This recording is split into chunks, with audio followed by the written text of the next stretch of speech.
El día de hoy vamos a hablar sobre el hipertiroidismo. Bien, primero que todo es importante saber su definición. Es el estado clínico que resulta del aumento de las hormonas tiroideas. Entonces, tenemos que saber que existe el hipertiroidismo primario y el secundario. El primario, en este caso, las causas son de origen tiroideo, y luego tenemos en el caso del hipertiroidismo secundario que este se ve raramente y la causa es una hipersecreción hipofisiaria de TSH. Luego tenemos que hablar sobre la clínica. Entonces, ¿cómo va a venir un paciente que tiene hipertiroidismo? Bueno, algo que es bastante resaltable va a ser la esoftalmia, que es la protrusión del globo ocular. Entonces, ¿qué pasa? Que esta esoftalmia se debe a una infiltración de linfocitos y edema de los músculos de la órbita, que como están en una cavidad que va a ser inextensible, crecen para adelante. Entonces, por eso es que vemos que el paciente que tiene hipertiroidismo tiene como los ojos saltones, los ojos grandes. Otros aspectos que hacen parte de la clínica va a ser que ese paciente va a venir con irritabilidad, nerviosismo, intolerancia al calor, palpitaciones, cansancio. O sea, en este caso, en el caso del hipertiroidismo, el paciente está como acelerado.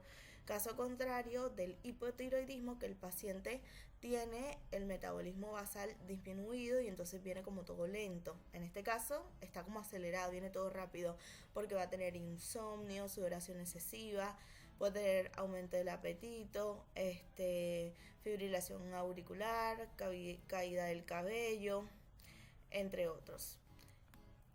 Bien, ahora tenemos que saber que existen distintas causas del hipertiroidismo. Entonces vamos a tener la enfermedad de Graves, que es la patología más conocida. Es una enfermedad autoinmune de la tiroides que que sería la causante del 85% de los casos de hipertiroidismo. Entonces, resulta de la presencia de anticuerpos IgG que se unen a los receptores de TSH y los estimula. Entonces, aumentan los niveles de hormonas tiroideas que inhiben la TSH hipofisiaria y no responde a la estimulación con TRH. Y un componente importante que tienen estos pacientes es el bocio. Entonces, ¿qué sucede acá en esta enfermedad? Que estos anticuerpos se unen a los receptores de TSH, se estimulan los receptores de TSH y aumentan los niveles de hormonas tiroideas. Para entender esto, tenemos que recordar el eje que lo expliqué en el video anterior de hipotiroidismo. Tenemos el eje que está conformado por el hipotálamo, la hipófisis y la glándula tiroides. Entonces, ¿qué pasa? Que el hipotálamo secreta TRH. La TRH estimula la hipófisis y la hipófisis secreta TSH. La TSH actúa sobre la glándula tiroides y la glándula tiroides secreta las hormonas tiroideas, que son la T4 y la T3, que luego la T3 va a actuar en los tejidos. Teniendo claro este eje es que podemos entender las alteraciones, como en este caso de la enfermedad de Graves, que dijimos que hay anticuerpos que se unen a los receptores de TSH y los estimula, aumentando los niveles de hormonas tiroideas. Entonces, acá está la TSH y entonces aumentan las hormonas tiroideas, que son la T4 y la T3. Y por eso es que se llama hipertiroidismo, o sea, es la patología más conocida del hipertiroidismo. Hiper, que hay muchas hormonas tiroideas, entonces hay bastantes hormonas tiroideas dando vuelta. Bien, entonces hay enfermedades que se asocian con la enfermedad de Graves. Tenemos, por ejemplo, la diabetes tipo 1, la enfermedad de Addison, el vitiligio, la anemia perniciosa, la miastenia gravis y la enfermedad celíaca. Entonces, acá hay una tablita donde hay diversos síntomas y signos de pacientes afectados con la enfermedad de Graves. acá podemos leer nerviosismo, intranquilidad, hipersensibilidad al calor, palpitaciones, astenia, pérdida de peso, sed, disnea, debilidad muscular, entre otros. Bien, ahora tenemos otra enfermedad que es el bocio tóxico multinodular prevalente en ancianos, que también se llama enfermedad de Plummer. Acá es un nódulo tiroideo que va a ser hiperfuncionante, o sea que secreta muchas hormonas tiroideas de forma independiente o autónoma y representa el 5% de los hipertiroidismos solamente. Luego tenemos el iatrogénico, que será secundario al sobretratamiento con T4. Luego tenemos causas transitorias del hipertiroidismo, que vamos a tener, por ejemplo, la tiroiditis posparto. ¿Qué sería? Sería la inflamación de la tiroides que se presenta de los 2 a los 6 meses luego del parto en el 4 al 9% de las mujeres. Luego tenemos causas menos frecuentes. Tenemos, por ejemplo, causas exógenas, por ejemplo, por el aporte de amiodarona, que es un diurético, y también por medios de contraste. Tenemos el hipertiroidismo facticio, que se elige esta D preparados con T4. Tenemos, por ejemplo, puntos que lo que hacen es que haya secreción inapropiada de TSH. Tenemos, por ejemplo, el coriocarcinoma uterino, la enfermedad trofoblástica gestacional. Estos serían dos puntos que producirían secreción inapropiada de TSH. Bien. Luego, otra cosa que tenemos que saber va a ser cómo vamos a hacer el diagnóstico del paciente con hipertiroidismo. Algo importante es la clínica. ¿Ven este dibujito que está acá? Bueno, es un paciente que está así como todo acelerado. Entonces, como mencioné anteriormente, la causa más frecuente de hipertiroidismo es la enfermedad de Graves. Entonces, ¿cómo nosotros hacemos el diagnóstico clínico de la enfermedad de Graves? Bueno, generalmente es un paciente que es joven, que tiene bocio y tiene esoftalmia. Entonces, ¿qué vamos a hacer? Vamos a pedir, o sea, después de tener en cuenta la clínica, vamos a pedir el laboratorio tiroideo. ¿Cómo vamos a encontrar ese laboratorio tiroideo? Vamos a encontrar la T4 alta y la TSH baja. Entonces, puntos que tenemos que tener en cuenta. Por ejemplo, en relación a la TSH.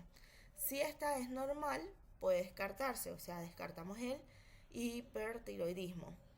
Entonces, mientras que si es baja, que dijimos que el laboratorio tiroideo del hipertiroidismo, la TSH está baja, entonces si es baja menos de 0,5, es muy probable que tenga hipertiroidismo. Aparte de la TSH, vamos a encontrar la T4 alta, entonces vamos a pedir T4 libre, que si está elevada se confirma el diagnóstico. Pero ¿qué pasa? Que si la T4 es normal, podríamos pedir la T3, que si está elevada, el paciente tiene hipertiroidismo. Y también, bueno, podemos pedir los anticuerpos antitiroideos que van a estar positivos.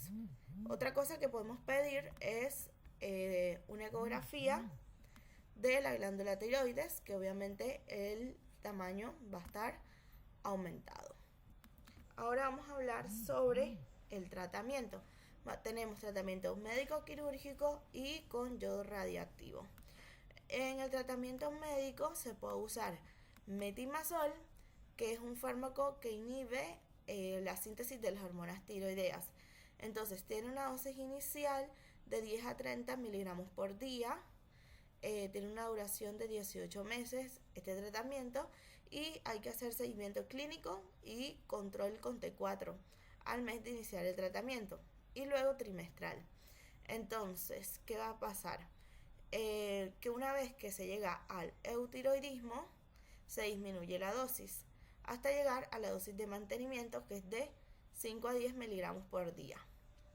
Tenemos efectos adversos del metimazol, que va a ser prurito, gusto metálico, náuseas, artralgias, leucopenia, histericia colestásica y tiene contraindicaciones el metimazol. Entonces va a estar contraindicado en el embarazo y en la lactancia. ¿Por qué? Porque genera bocio neonatal. Aparte del metimazol, hay otro tratamiento que es el tratamiento combinado, donde se usa metimazol más T4. Entonces, en este caso, se inicia con una dosis alta de metimazol de 30 miligramos día, que no puede ser inferior a los 20 miligramos. Y una vez que el paciente está eutiroideo o hipotiroideo, se le da T4 a una dosis que inhibe el funcionamiento tiroideo, que sería 100 a 150 miligramos día. Este tratamiento tiene una duración de 1 año y hay que hacerle controles cada 4 meses con TSH. Luego hay otro fármaco que se puede usar que es el PTU, pero ese no hay acá en Argentina, que se llama propiltiouracilo, que este casi no pasa a la placenta y a la leche, entonces se le podría dar a las mujeres que están embarazadas o están lactando. Luego tenemos el otro tipo de tratamiento que va a ser el radioactivo, donde se usa el yodo radioactivo, que debe indicarse como primera lesión en pacientes con recidivia de esta enfermedad. Pero ¿qué pasa con el yodo? Que interfiere en la actividad de la persona, del paciente, porque el paciente al recibirlo tiene que quedarse en su casa, en una habitación aislada, durante 3 días, y luego durante 2 semanas debe mantenerse a más de 2 metros de distancia de niños, de embarazadas, y obviamente este tratamiento está contraindicado en el embarazo y en la lactancia. Y no se recomienda en los pacientes que tienen exoftalmia activa porque puede exacerbarla. Y obviamente, ¿qué pasa en este tipo de tratamiento? Que se quema la glándula con radiación y la paciente queda hipotiroidea. Y por último tenemos el tratamiento quirúrgico, que no se recomienda tanto porque es una cirugía difícil, puede tener sus complicaciones. Y ¿qué va a pasar? Que en sí se recomendaría se recomendaría entre comillas, porque casi no se usa, cuando el bocio está muy grande, que produce compresión, hay falta de respuesta al tratamiento con yodo, hay presencia de un nódulo con sospecha de malignidad. Y en realidad esta cirugía se llama tiroidectomía subtotal modificada. Y bueno, como dije, no se recomienda tanto porque puede tener complicaciones como daño del nervio laringio recurrente, hemorragia, entre otros. Pero bueno, entonces, ya hablamos sobre la definición de hipertiroidismo. Hay que tener en cuenta la clínica, las distintas causas de hipertiroidismo. Tenemos la enfermedad de Graves, el bocio tóxico multinodular, las causas iatrogénicas, las causas transitorias, causas menos frecuentes. Ya sabemos cómo hacer el diagnóstico y que hay 3 tipos de tratamiento, que es médico, el yodo y el quirúrgico. Bueno, espero que les haya gustado este video, no olviden suscribirse al canal y nos vemos en un próximo video.